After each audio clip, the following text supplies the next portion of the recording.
বাংলাদেশ কারিগরি শিক্ষা বোর্ড 1967 সালে সংসদীয় আইন বলে প্রতিষ্ঠিত, যার কার্যক্রমের ব্যাপ্তি সারা দেশব্যাপী। এই বাংলাদেশ কারিগরি শিক্ষা বোর্ড আমাদের দেশের কারিগরি এবং বৃত্তিমূলক ক্ষেত্রে যেসব ধরনের কোর্স কারিকুলাম দরকার সেটা প্রণয়ন করে থাকে, সেটার বাস্তবায়ন করে থাকে। আমরা আমাদের কোর্স কারিকুলাম ডিজাইন করি, সেটাকে আমাদের বিভিন্ন প্রতিষ্ঠান অ্যাপ্লিকেশনের মাধ্যমে প্রতিষ্ঠানে পাঠদানের ব্যবস্থা করি এবং এটার পরীক্ষা আমরা নিয়ন্ত্রণ করি। একই সঙ্গে আমরা তাদেরকে সনদায়নও করে থাকি।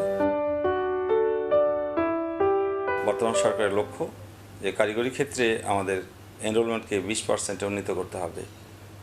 বর্তমানে প্রায় 14 লাখের ওপরে ছাত্রছাত্রী আমাদের কারিগরি শিক্ষা বোর্ডের আওতায় বিভিন্ন কোর্সে তারা লেখাপড়া করছে। আমরা ডিপ্লোমা কার্যক্রমের কথা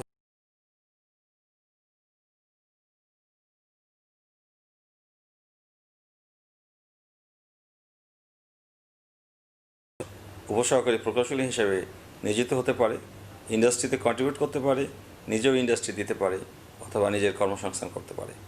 আমরা মূলত কারিগরি শিক্ষাগুলোকে এইভাবে দেখতে চাই, যেটা হচ্ছে জীবনমুখী শিক্ষা, কর্মমুখী শিক্ষা, নিজের জীবিকা নিজে উপার্জনের জন্য শিক্ষা।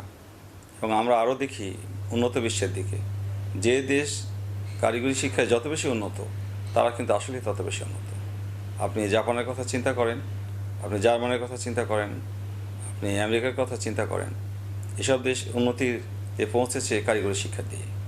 ফলে আমরা যেটা চাই যে আমাদের ছাত্রছাত্রী এই শিক্ষায় আসুক। প্রকৌশল ডিপ্লোমা পড়ার পরে আবার যদি চায় তারা উচ্চশিক্ষায় যাবে, সেটাও কিন্তু আছে। বর্তমানে আমাদের সরকারি পর্যায়ে duet, Dhaka university of engineering and technology, গাজীপুরে এখানে তাদের সরকারিভাবে সুযোগ আছে। এছাড়া বেসরকারি পর্যায়ে কিন্তু আমাদের অনেক ইউনিভার্সিটি আছে দেশে, যারা এই ডিপ্লোমা ইঞ্জিনিয়ারদেরকে বিএসসি ইঞ্জিনিয়ারিং ডিগ্রি দিয়ে থাকে এবং ইনস্টিটিউট অফ ইঞ্জিনিয়ার্স বাংলাদেশ তাদেরকে রিকগনিশন দিয়ে থাকে।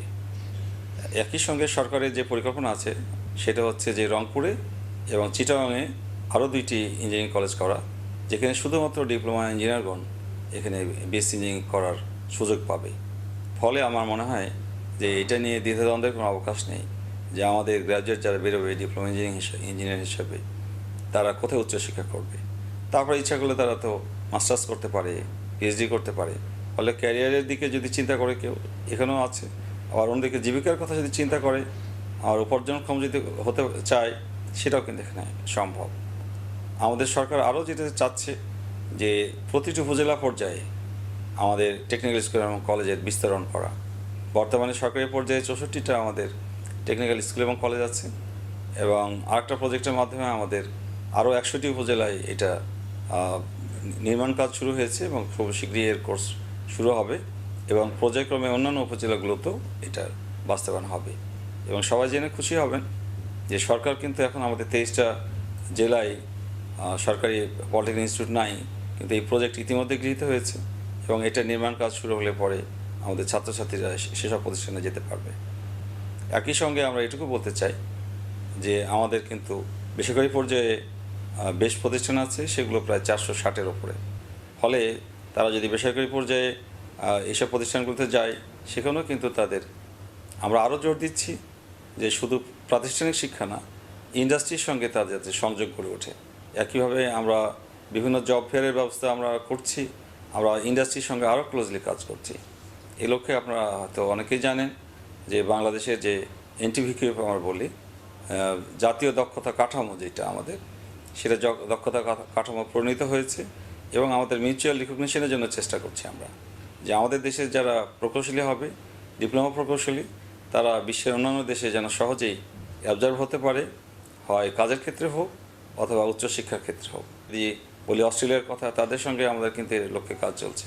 আমরা স্কটিশ কোয়ালিফিকেশন অথরিটির সঙ্গে আমরা ইতিমধ্যেই কথা বলছি এবং আশা করি যে তাদের সঙ্গে একটা চুক্তি স্বাক্ষর করতে পারবো।